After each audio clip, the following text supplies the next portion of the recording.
Plusieurs jours s'étaient écoulés depuis notre dernière rencontre. Plusieurs jours passés à marcher sous un ciel brûlant, à travers une plaine qui semblait s'étendre à l'infini. Le soleil tapait fort, la chaleur était étouffante, mais j'avançais, un pas après l'autre, guidé par une intuition, une sorte de sixième sens qui me criait que quelque chose n'allait pas. Et puis, soudainement, je l'ai senti.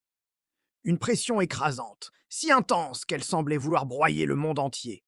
L'air est devenu lourd, presque irrespirable. Le sol sous mes pieds a commencé à trembler, puis à se fissurer. J'ai levé les yeux, juste à temps pour voir une traînée incandescente fendre le ciel. Ce n'était pas une météorite, c'était une silhouette humaine, tombant comme une comète furieuse vers le sol. L'impact a été cataclysmique.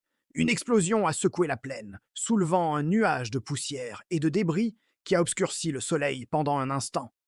Le silence qui a suivi était encore plus assourdissant que le fracas. Au centre du cratère fraîchement formé, un homme se redressait lentement. Un sourire cruel s'étirait sur ses lèvres tandis qu'il époussetait nonchalamment ses vêtements. Une aura rouge sombre, sauvage et instable pulsait autour de lui. Je l'ai reconnu immédiatement. C'était Kalen. Sa voix, basse et pleine de satisfaction, a brisé le silence. Enfin, a-t-il dit, comme s'il venait de trouver un trésor longtemps cherché. Ce qui, bizarre, me faisait tourner en rond depuis des jours. Ses yeux se sont posés sur moi, brûlant d'une fureur contenue. Je n'avais aucun doute sur ses intentions. Mon corps a réagi instinctivement, se mettant en position de garde, chaque muscle tendu, prêt à l'affrontement. J'ai essayé, une dernière fois, de raisonner avec lui. Et ne m'oblige pas à me battre. Ma voix était calme mais ferme. Je ne voulais pas de ce combat, pas ici, pas maintenant.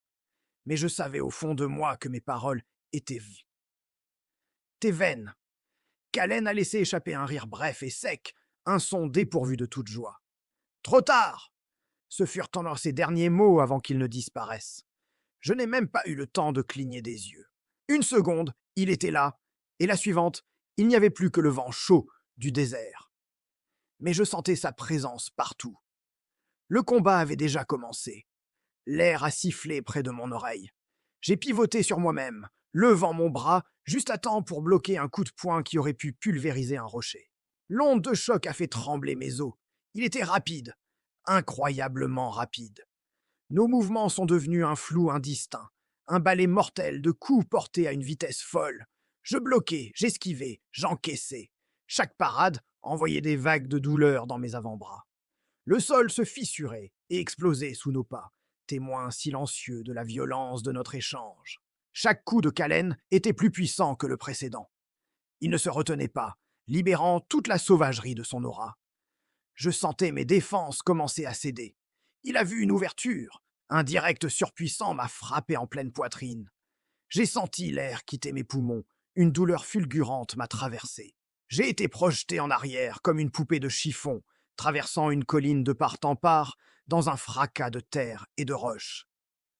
Je me suis écrasé de l'autre côté, le corps meurtri, le souffle court. J'ai mis un genou à terre, luttant pour reprendre ma respiration. À travers le trou que mon corps avait percé dans la colline, j'ai vu Kalen s'approcher. Mais son expression avait changé. Le sourire arrogant avait disparu, remplacé par un air de choc, d'incompréhension totale. Il m'a regardé, puis a regardé ses poings, comme s'il ne pouvait pas croire ce qui venait de se passer. Tu combats sans aura, a-t-il murmuré, sa voix trahissant sa confusion. Il a secoué la tête, le regard perdu. C'est quoi ce délire? Il ne comprenait pas. Comment pouvais-je, moi, sans la moindre once d'énergie visible, non seulement lui tenir tête, mais aussi survivre à un coup d'une telle puissance? Pour lui, c'était impossible, un défi à toutes les lois du combat qu'il connaissait.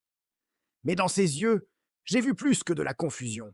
J'ai vu une lueur nouvelle, une lueur de peur. Et c'est à cet instant que j'ai compris que le combat venait seulement de commencer.